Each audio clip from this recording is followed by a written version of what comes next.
शिव जी की महिमा जन जन तक पहुंचे, इसलिए सच्चिदानंद सीक्रेट सर आप सभी को शिव महापुराण की कथा सुना रहा है। अगर आप भी एक शिव भक्त हैं, तो इस कथा को किसी दूसरे शिव भक्त को शेयर कर शिव जी और माँ की कृपा के पात्र बने। हर हर महादेव। त्रिपति अवतार। मुनि विश्व वानर ने घर आकर अपनी पत्नी को सब समाचार सुनाए। समय आने पर उनकी पत्नी गर्भवती हो गई। शुभ लगन में, शुभ योग में चंद्रमा के समान सुंदर बालक का जन्म हुआ। अप्सराएं नृत्य करने लगी। भरद्वाज, वशिष्ठ, पुला, अत्रि, कात्यायन, शंख, सिलाद, व्यास, अंगिरा, दक्ष, वाल्मीकि आदि ऋषि तथा मुनि कन्याएं विश्वानर के वानर मुनि के यहाँ शांति का पाठ करने पधारे। बहुत भारी महोत्सव मनाया गया। बालक का नाम गृहपति रखा गया। सभी जन शिव भक्त विश्वानर दंपति की प्रशंसा करने लगे। मुनि विश्वानर ने समय समय पर उसके सब संस्कार किए और वेद वेदांग में पारंगत कर दिया। बालक की 9 वर्ष की आयु होने पर उसे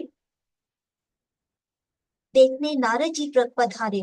नारद जी ने बताया कि इस बालक को 12वें वर्ष में बिजली और अग्नि के से भय है। नारद जी की बातें को सुनकर मुनि विश्वानर और पत्नी सुचिश्मति को महान दुख हुआ और दोनों रोने लगे। माता पिता को रोता देख बालक गृहपति ने उनसे रोने का कारण पूछा। इस पर बालक बोला, हे माता पिता, आपके चरणों के प्रताप से मुझे कोई विघ्न तो क्या, काल भी नहीं मार सकता। आप चिंता करनी छोड़ दीजिए। मैं मृत्युंजय मंत्र का जाप करके अपनी रक्षा स्वयं कर लूंगा। बालक की बात सुनकर माता पिता को ढाढ़स बांधा और कहने लगे, हे वत्स, मृत्युंजय मंत्र से समस्त विघ्नों का नाश हो जाता है। बालक गृहपति ने माता पिता के चरणों की वंदना की और काशी जाकर गंगा में स्नान करके भगवान शिव जी की पूजा की। शिवलिंग की पूजा करने के से उसके भारी संतोष प्राप्त हुआ। वह कहने लगा कि मैं कितना भाग्यवान हूँ जो मुझे विशेश्वर शिव के दर्शन हुए। नारद जी के कथन के कारण मेरा भाग्योदय कर दिया। गृहपति ने वहां पर एक और शिवलिंग की स्थापना की तथा कठोर नियमों का पालन करते हुए 108 घड़ों से शिवलिंग को स्नान कराया। इसके पश्चात नील कमलों की माला अर्पण करता। नारद जी के वचनों को सत्य करने के लिए 12वें वर्ष में इंद्र व्रज लेकर गृहपति के पास आए। इंद्र गृहपति से बोले, तुम्हारी जो इच्छा हो मुझसे वर मांग सकते हो। परंतु गृहपति ने मधुर वाणी में उनकी स्तुति करते हुए कहा, मुझे आपसे वरदान नहीं लेना है, मैं तो केवल शिवजी से वरदान प्राप्त करूंगा।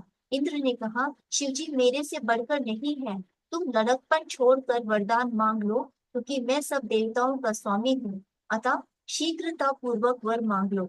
बालक गृहपति ने कहा, मैं केवल शिव जी से ही वरदान चाहता हूँ। इस पर इंद्र ने उसे वृक्ष से डराया। बालक बिजली के से युक्त वृक्ष को देखकर मूर्छित हो गया। बालक के मूर्छित होते ही भगवान शंकर पार्वती से वहां पर प्रकट हो गए। उन्होंने अपने स्पर्श से बालक गृहपति को सचेत किया और बोले, डरो मत, इंद्र को तुम्हारी परीक्षा लेने के लिए मैंने ही भेजा था। तुम मेरे भक्त होने के कारण तुम्हारा कोई बाल भी पाका नहीं कर सकता। तुम्हारे द्वारा स्थापित शिवलिंग के तेज से कोई भी ठहर नहीं सकता। ये अग्निश्वर महादेव सदैव बिजली और अग्नि से रक्षा करते रहेंगे। इतना कहकर भगवान शिव उस लिंग में अंतर्ध्यान हो गए। हर हर महादेव।